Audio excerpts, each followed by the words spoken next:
जय हिंद, वंदे मातरम। कैसे हैं दोस्तों? बहुत बहुत स्वागत है आप सभी का आपके अपने यूट्यूब प्लेटफॉर्म जोल क्रिएशन बीबीके में। दोस्तों, आज हम आपसे वाक्यांशों के लिए एक शब्द की चर्चा करेंगे। या दोस्तों, हमारा वन वर्ड का दोस्तों क्या होगा, पार्ट 6 होगा। दोस्तों, इसमें हम जो हमने R O A R O के लिए श्रृंखला शुरू की थी दोस्तों, वर्ड की, उसकी हमारी छठी क्लास है, जिसे हम प्रारंभ करते हैं। दोस्तों, आइए एक एक करके सारे वन वर्ड को समझ लेते हैं। लिखा हुआ है, जिसे देश से निकाला गया हो उसे क्या कहते हैं? निर्वासित। क्या कहते हैं दोस्तों? निर्वासित कहते हैं। जो इंद्रिय रहित हो उसे कहते हैं निरींद्रिय। क्या कहते हैं? जो इंद्रिय रहित हो वो क्या कहलाएगा दोस्तों? निरींद्रिय कहलाएगा। क्या कहलाएगा? निरींद्रिय कहलाएगा। नेक्स्ट लिखा है, जिसका कोई अर्थ ना हो उसे कहते हैं निरर्थक। जिसका कोई अर्थ ना हो क्या कहलाता है? निरर्थक कहलाता है। जो नापा जा सके उसे कहेंगे दोस्तों परिमेय। जो नापा जा सके उसे क्या कहेंगे? परिमेय। और जो ना नापा जा सके उसे कहते हैं दोस्तों अपरिमेय। यहाँ से आपका क्लियर हो गया होगा। नेक्स्ट लिखा है, नख से शिका तक के सब अंक क्या कहलाता है? नखशिक कहलाता है। नेक्स्ट लिखा हुआ है, निम्न कोटि का उसे कहते हैं निकृष्ट। क्या कहते हैं? निम्न कोटि को कहते हैं दोस्तों निम्न कोटि का कहलाता है निकृष्ट कहलाता है मित्रों। नेक्स्ट लिखा हुआ है, जिसे वाणी से व्यक्त ना कर सके वह कहलाता है अवर्णनीय या निर्वाक कहलाता है। क्या कहलाता है? अवर्णनीय या निर्वाक। जंगल की आग क्या कहलाती है? दावानल या फिर दावाग्नि कहलाती है। नेक्स्ट लिखा हुआ है, जिसका मुख दक्षिण की ओर हो वह कहलाता है दक्षिणाभिमुख। क्या कहलाता है? दक्षिणाभिमुख कहलाता है। नेक्स्ट लिखा है, पर्वत की ऊंचाई आदि का पता लगाने वाला अभियान दल क्या कहलाता है? पर्वतारोही दल कहलाता है। पर्वत की ऊंचाई आदि का पता लगाने वाला अभियान दल क्या कहलाएगा? पर्वतारोही दल कहलाएगा दोस्तों। नेक्स्ट लिखा है, एक मतवाद जिसमें जीवन की सच्चाई और कठिनाइयों से भागने की प्रवृत्ति हो उसे क्या कहते हैं? पलायनवाद कहते हैं। क्या कहते हैं? पलायनवाद कहते हैं मित्रों। पलायनवाद कहते हैं। पलायन मतलब होता है ये भागना। नेक्स्ट लिखा है, लौट कर आया हुआ उसे क्या कहते हैं? प्रत्यावर्ती। लौट कर आया हुआ क्या कहलाता है? प्रत्यावर्ती कहलाता है। नेक्स्ट लिखा है, जिस पर मुकदमा चल रहा हो या जो दायर मुकदमे का प्रतिवाद या बचाव करे उसे कहते हैं प्रतिवादी। उत्तराधिकार में प्राप्त संपत्ति क्या कहलाती है दोस्तों? रिक्त। उत्तराधिकार में प्राप्त संपत्ति क्या कहलाती है? रिक्त कहलाती है। नेक्स्ट लिखा है, पृथ्वी से संबंधित या मिट्टी का बना हुआ क्या कहलाता है? पार्थिव कहलाता है। पृथ्वी से संबंधित या मिट्टी का बना हुआ क्या कहलाता है? पार्थिव कहलाता है। नेक्स्ट लिखा है, इतिहास के युग से पूर्व का क्या कहलाएगा? प्रागैतिहासिक कहलाएगा। इतिहास के युग से पूर्व का क्या कहलाता है? प्रागैतिहासिक कहलाता है। लिखा है, जिस स्त्री के पुत्र पति दोनों हो उसे क्या कहते हैं? पुरंधरी। क्या कहते हैं? पुरंधरी। जिस स्त्री का पुत्र व पति दोनों हो उसे क्या कहते हैं? पुरंधरी कहते हैं मित्रों। नेक्स्ट लिखा है, पिता से प्राप्त हुई संपत्ति क्या कहलाती है? पैतृक संपत्ति कहलाती है। नेक्स्ट लिखा है, एक से अधिक पत्नी रखना क्या कहलाता है? बहुपत्नीत्व कहलाता है। क्या कहलाता है मित्रों? बहुपत्नीत्व कहलाता है। नेक्स्ट लिखा है, बहुत सी भाषाओं को जानने वाला या जो एक से अधिक भाषाओं को जानता हो क्या कहलाएगा? बहुभाषाविद या फिर बहुभाषिया कहलाता है। क्या कहलाता है? बहुभाषाविद या फिर बहुभाषिया कहलाता है। नेक्स्ट लिखा हुआ है, जो आगे की बात सोचता हो क्या कहलाएगा? भविष्य चेता। जो आगे की बात सोचता हो क्या कहलाएगा? भविष्य चेता कहलाएगा। नेक्स्ट लिखा है, समान रूप से आगे बढ़ने की चेष्टा क्या कहलाती है? प्रतिस्पर्धा। समान रूप से आगे बढ़ने की चेष्टा क्या कहलाती है? प्रतिस्पर्धा कहलाती है। नेक्स्ट लिखा है, रात्रि का प्रथम पहर या रात्रि के पूर्व भाग का समय क्या कहलाता है? प्रदोष। रात्रि का प्रथम पहर या रात्रि के पूर्व भाग का समय क्या कहलाता है? प्रदोष कहलाता है दोस्तों। नेक्स्ट लिखा है, प्रयत्न करना जिसका स्वभाव हो। प्रयत्न करना जिसका स्वभाव हो वो क्या कहलाएगा? प्रयत्नशील। जो केवल फल खाकर रहता हो उसे कहते हैं फलहारी। क्या कहते हैं? फलहारी कहते हैं। जो केवल खाकर रहता हो उसे क्या कहते हैं? फलहारी कहते हैं दोस्तों। नेक्स्ट लिखा हुआ है, जो युद्ध में स्थिर रहता हो युधिष्ठिर कहलाएगा। खून से रंगा हुआ क्या कहलाता है? रक्त रंजित। खून से रंगा हुआ क्या कहलाता है?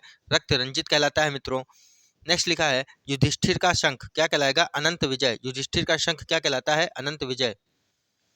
नेक्स्ट लिखा है, श्री कृष्ण का शंख क्या कहलाता है? पंचजन। श्री कृष्ण देखिए, युधिष्ठिर का शंख तो अनंत विजय। युधिष्ठिर मतलब युद्ध में स्थिर रहने वाला है तो उसकी विजय होगी तो अनंत विजय। और श्री कृष्ण का शंख क्या कहलाता है? पंचजन्य। श्री कृष्ण का शंख पंचजन्य कहलाता है। अर्जुन का धनुष क्या कहलाता है? गांडीव कहलाता है। अर्जुन का धनुष क्या कहलाता है? गांडीव कहलाता है। श्री कृष्ण की गदा क्या कहलाती है? कौमुदी। श्री कृष्ण की गदा क्या कहलाती है? कौमुदी। और श्री कृष्ण का शंख कहलाता है दोस्तों, श्री कृष्ण का शंख पंचजन्य कहलाता है, जबकि श्री कृष्ण की गदा कौमुदी कहलाती है मित्रों। क्लियर हो गया होगा। नेक्स्ट लिखा है, जहाँ नाटक खेला जाता है उसे कहते हैं रंगमंच। क्या कहते हैं?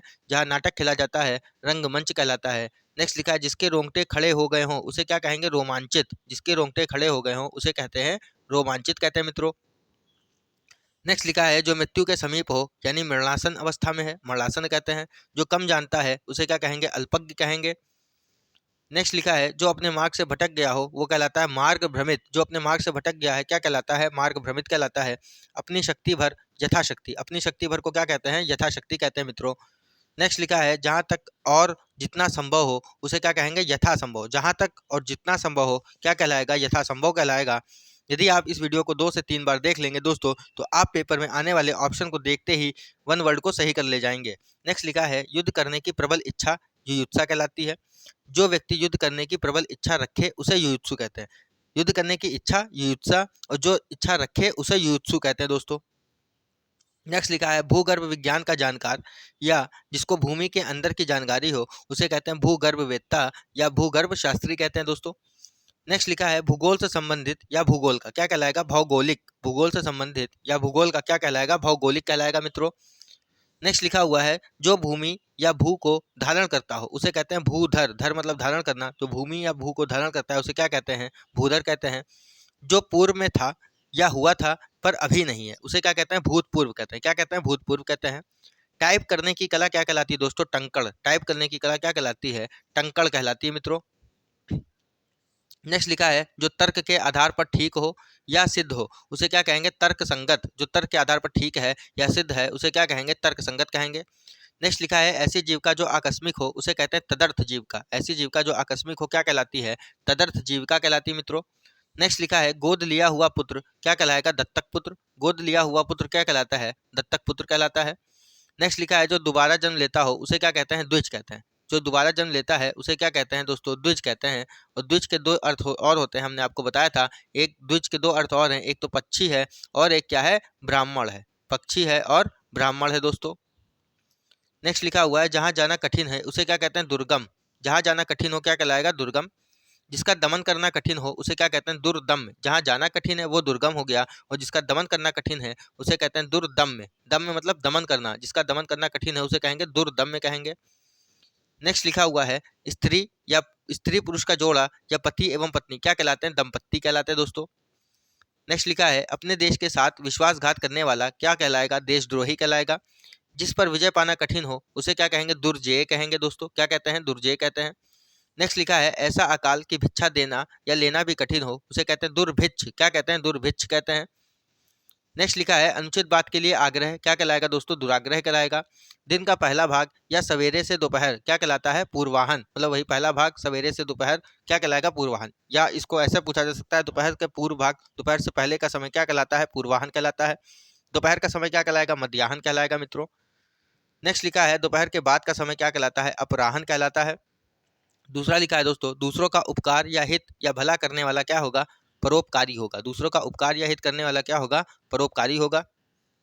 नेक्स्ट लिखा हुआ है पुस्तक या लेखक की हस्तलिखित प्रति क्या कहलाती है, पांडुलिपि कहलाती है। नेक्स्ट लिखा है पानी में डूबकर चलने वाली नाव क्या कहलाएगी दोस्तों, पनडुब्बी कहलाएगी। पानी में डूबकर चलने वाली नाव क्या कहलाती है, पनडुब्बी कहलाती है। नेक्स्ट लिखा है दूध दही घृत शर्करा और मधु से बना वह पदार्थ जो देवताओं के स्नान के लिए बनाया जाता है क्या कहलाता है, पंचामृत कहलाता है। नेक्स्ट लिखा है स्त्री जिसे पति ने छोड़ दिया हो क्या कहलाएगा, परित्यक्ता कहलाएगा। क्या कहलाएगा, परित्यक्ता कहलाता है। स्त्री जिसे पुरुष ने छोड़ दिया है उसे क्या कहेंगे, परित्यक्ता कहेंगे दोस्तों। इसी के साथ दोस्तों आपके यहाँ से वन वर्ड समाप्त होते हैं। हमने वन वर्ड की दोस्तों अपनी आज का छठा पार्ट क्लियर कर लिया। उम्मीद करते हैं आपको इसके द्वारा सारे वन वर्ड क्लियर हो गए होंगे दोस्तों। यदि आपको यह क्लास अच्छी लगी है तो दोस्तों वीडियो को लाइक करिएगा, शेयर करिएगा, कमेंट करिएगा और चैनल को सब्सक्राइब करना ना भूलिएगा। जय हिंद, जय भारत।